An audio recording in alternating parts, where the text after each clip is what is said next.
What is the difference between being punk and being a punk?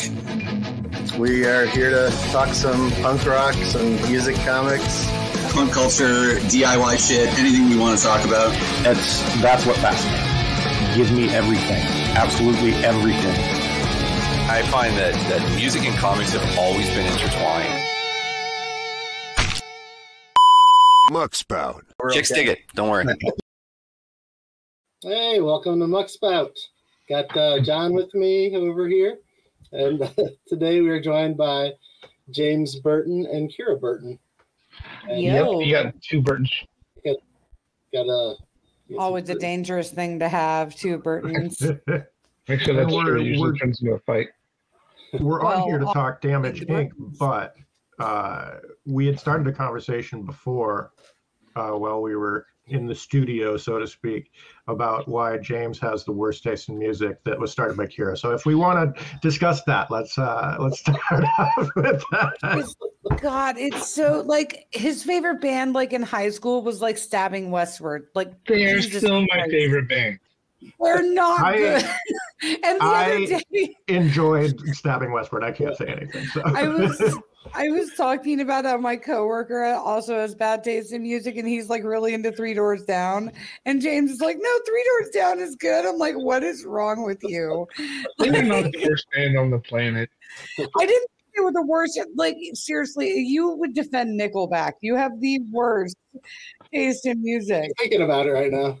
Nickelback's not the worst either.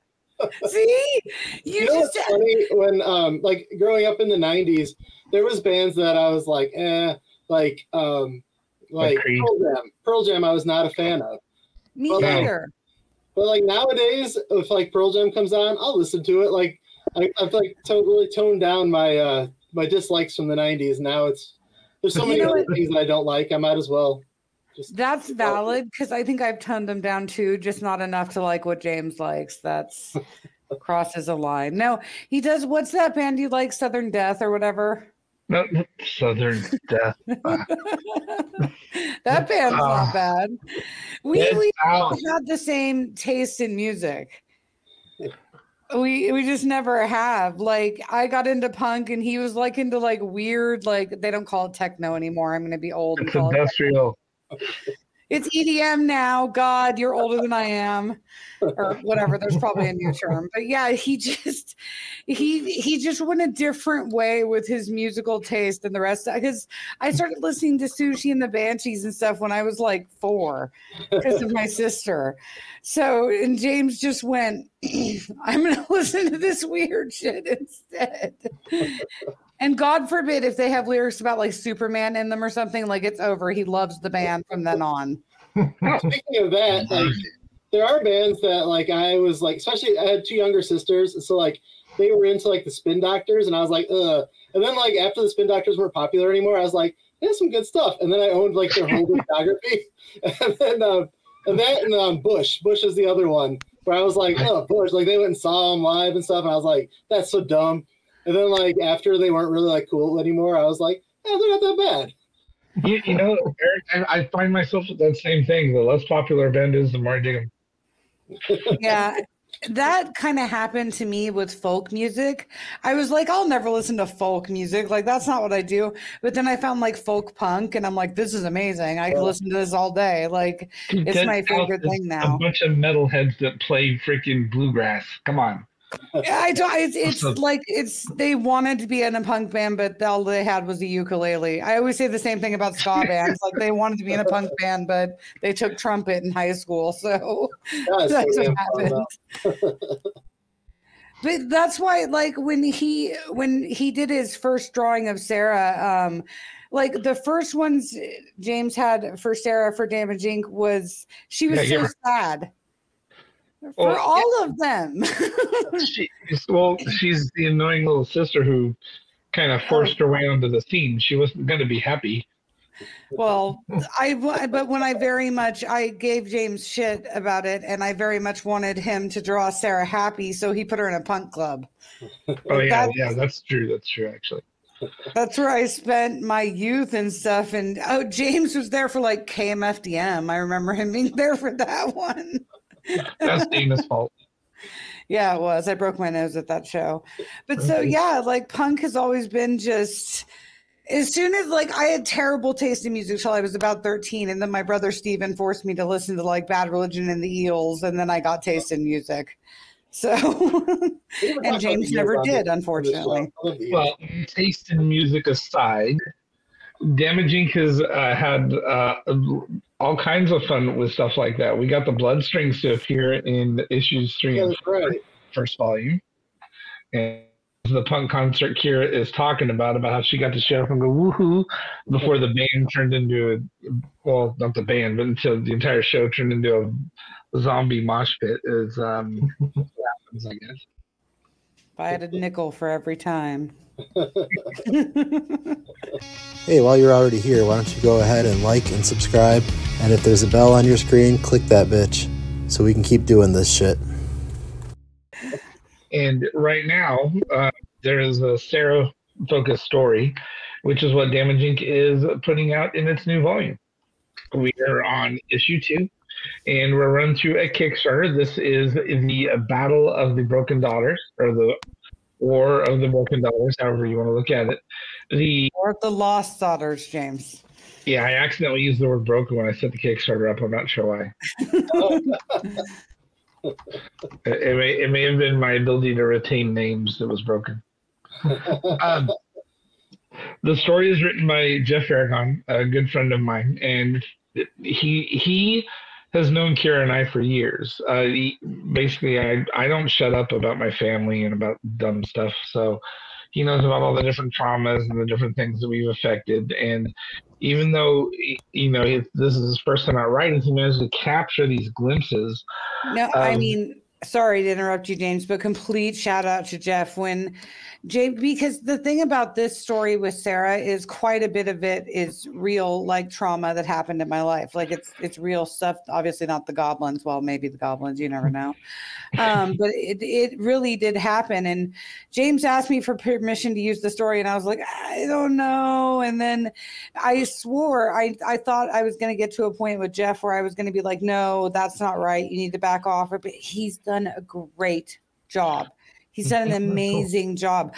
I didn't think he would be able to capture not just the traumatic experiences that I've had, but sometimes it's hard to write a member of another gender and write them well without pandering or any of that. And Jeff has completely accomplished that. Like, I'm really pleased with the way the story's gone and how he's approached it. So yeah. So James, you're like Damage Inc. was your creation, right?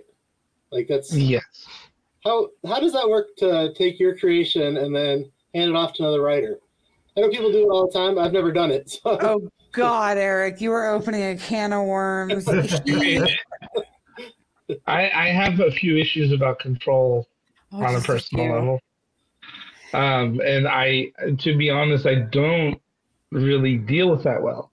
The difference here is that Jeff and I work really well together. We've both been in the same job, or we've been each other's bosses at different times. And that's been going on since I was 19. So it's 20 plus years.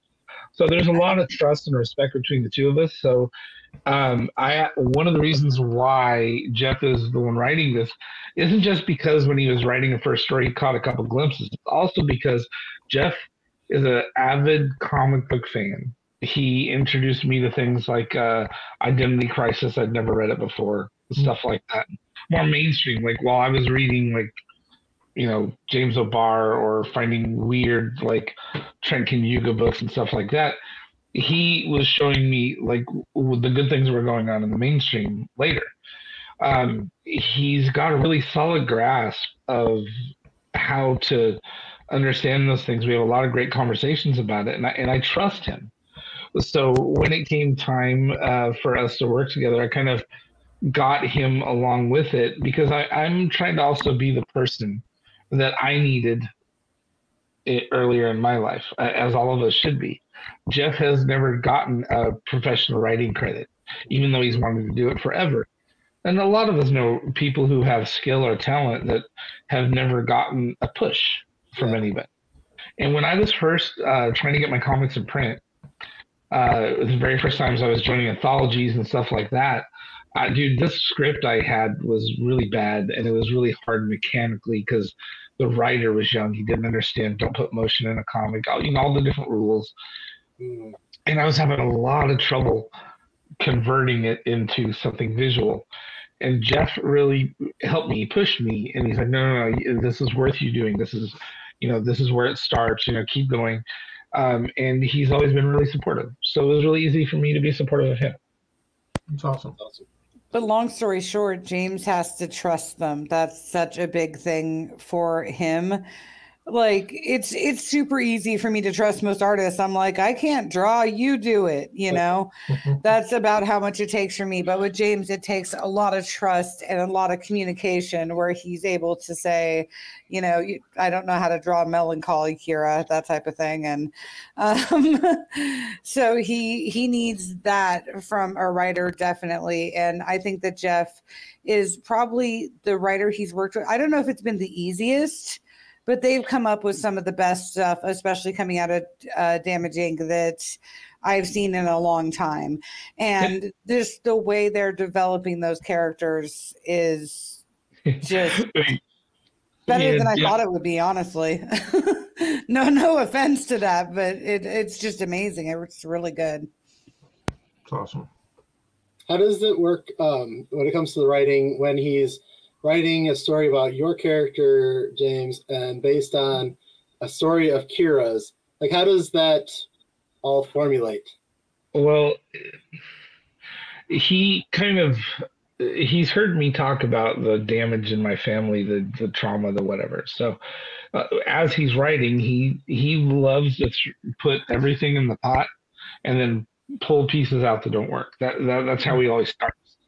And it's a fun way to start. I don't mind going at it from that direction. And so, like, for example, the script for this story, it's going to be a 4-part story, and which is the longest Damage story I've done so far. That's a long story. And the goal from the beginning was to make sure we had character progression, because I told my readers, a lot of readers, they like the one-shot stories, but they would like to see something more involved and something go a little bit longer. So this was my first chance to do that, and we're just trying to answer that. He asked a lot of questions. He's really respectful about a lot of stuff, but he is okay with it when I say, hey, I'm not sure if that works.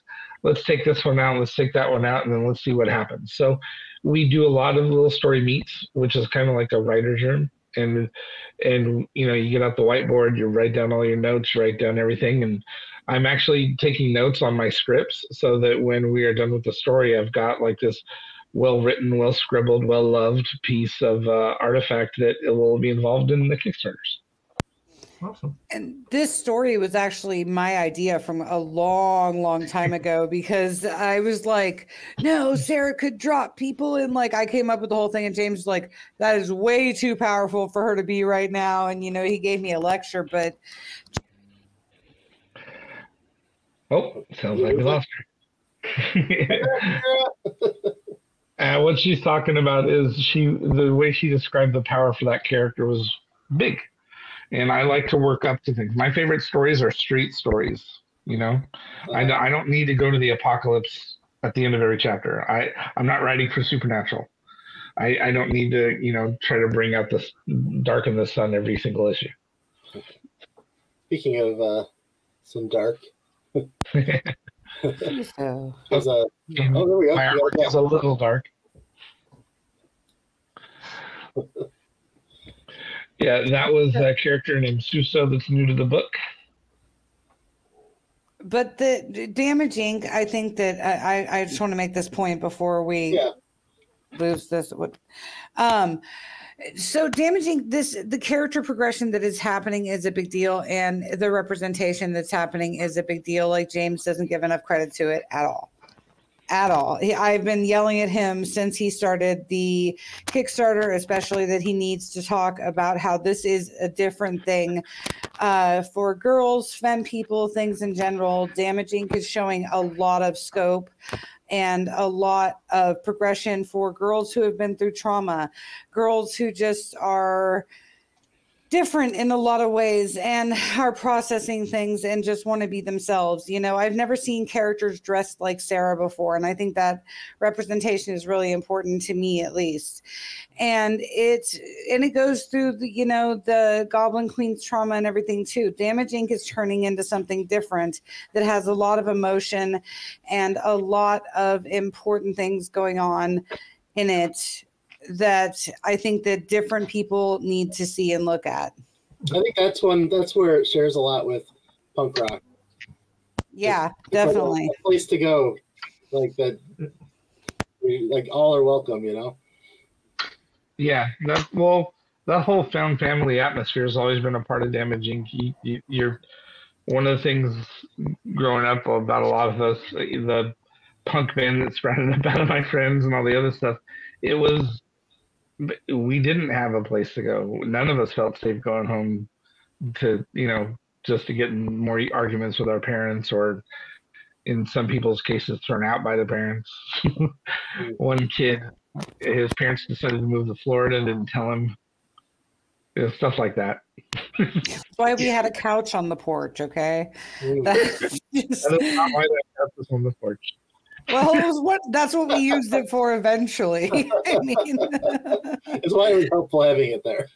But you know, we grew up in the punk rock atmosphere, and it helps with a lot. That is the one way James is punk. I will give him credit for that. We did grow up in a very punk rock atmosphere with people sleeping on the porch and such, but that's Damage is, it's definitely becoming a place where more people can find home. It's not just silly your mom jokes anymore. Not that I don't respect the your mom jokes, James. I do. I still worked 2 your mama jokes into that book. Of course you did. Yes, mad respect. But it's becoming a place where people can sort of help find themselves in the characters and in the stories. And I think that's super important in this Kickstarter. Yeah, definitely. I know I've mentioned this a couple times. I think you even quoted me on your Kickstarter, but the relationship between the characters is like one of my favorite things about this series. It's always fun to portray when they're behaving that way. And then also, dude, you didn't mention you were kind enough to do a cover. You're gonna have a cover on this book. Yeah, so I prepped a couple graphics of that. Here's what I submitted. Little blister. Tell me that does not look like somebody's like homemade mixtape cover. It's so, that's exactly what it looks like. I was thinking like Kerplunk. Oh yeah. You can totally see that. Even if Sarah's just, I can't believe that. I was so excited. James is like, there's going to be a blister cover. And I was like, yeah. And then he shows me and I was like, aw. I felt like Mike Wachowski in Monsters Inc. Although I noticed in the black and white, she stands out a little more. It does pop a little more. With the color, it kind of fades a little bit. Well, she dresses in gray. I know. If you wore color, Kira. She's not actually trying to stand out, right? Yeah, that's why I dyed my hair. Okay, purple hair. She still has purple hair. Oh man, this time goes so fast. Yeah. How much longer do we have on the Kickstarter campaign? I think it's here 12 or 13 days. Okay. So this is post on like Wednesday, so it's more like 10 days or whatever at that point then. Yeah. It's gonna be wrapping up on the 7th, just past the beginning of the month. Right now we're at 70%, and we've got one of the things I'm really proud of is I've got a lot of new backers that weren't in the other Kickstarters, and this is the first time where I've gotten like a slew of them, and I'm really appreciating that. That's the part where other people are new to it, digging it. A lot of people buying the PDFs, and I'm getting a good reaction so far. Lots of questions. There's been a lot of people asking me all kinds of stuff about different rewards and just about the book in general, and that part I'm really enjoying a lot. Awesome. I know that we've got plenty of time to cross that last little bit of that 30%. We're only asking for $2,000 in total, which is going to let me print the books for this issue. It's going to let me print new versions of some of the old issues, get all that stuff out and basically get me ready to be able to go to cons later this year. And I'm loving it so far. So that's how I was just looking through. Sorry, Eric. I was just gonna say I was just looking through to see if you had an all-in kind of digital thing, because I'd gotten the first issue way back, but then I forgot, and then it was like later. So I was like, well, I'd like to get the whole thing. So for $10 for 6 issues, that's ridiculously cheap and wonderful to get people interested in your comic. So like that's I really wanted people to, because I heard that a lot on the last one, is that people wanted a digital all-in as much as possible to catch that up. So I made sure that part was there. And on top of that, one thing that people don't notice till they really dig into it is that any one of the backers that backs at all outside of those little dollar tiers, anybody who backs it up into one of the rewards is also going to get access to a digital library. Like Eric, I'm a part of Comics Launch. So as a part of Comics Launch, there's going to be other issues, things like the Sneaky Goblins, the Cthulhu versus Oz, which I was in recently, which, by the way, also got nominated for a Ringo last year.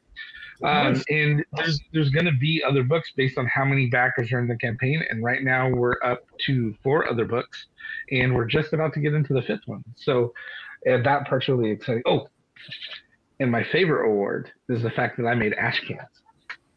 Oh, I love ash cans. This is nasty. Oh, awesome. Ash cans. Oh, it's kind ash of thing, cans. Yeah. What's up with my camera? There we go. There we go. Ash cans. It wants Ash to cans fade. they're smaller versions of comics they're very DIY. Like, they're usually done so that people can reserve the copyright for their material, but they're also really popular with like zines. And I remember in the 90s, man, I would go into Dimple to get music or to get movies or whatever, and there was so many of these where people had like little magazines that they printed themselves and all kinds of stuff. So I'm doing that same thing with a book that Kira and I are working on called The Battle of the Nod. And this is the first time it's ever in print. And it's basically, I'm going to make a run of 100 of these. And then that's going to be it. And nice. That's in preparation for a Kickstarter that we'll probably start seeing space next year. I love those. I did my first 2 blister stories I did as ash cans before the trip. Oh, they're perfect for that. I love it. That's awesome. Yeah, that looks so much like just a punk rock zine that it perfectly fits that kind of the aesthetic of what you're going for. And I bet if you had more than 100, I bet you could go to some of the punk rock flea markets and stuff that Eric goes to and just clean out. I'm sure. Yeah, some of those music fans are great. Yeah, unfortunately, we don't get all fun of those. Names. Get them for me. Make them Sarah's followers.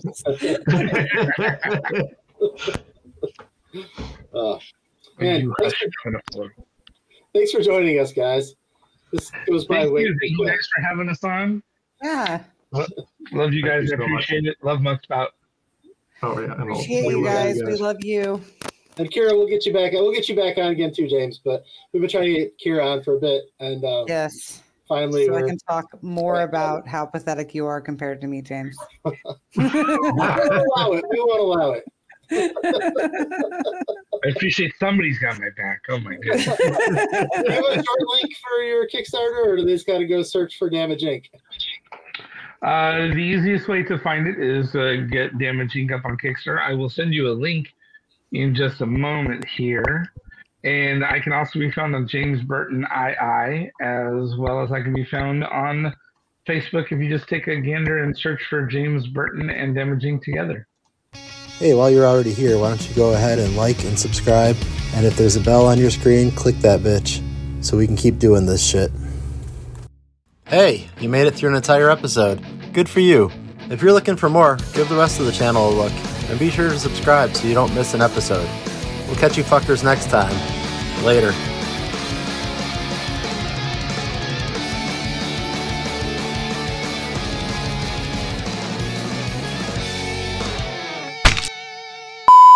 Muckspout.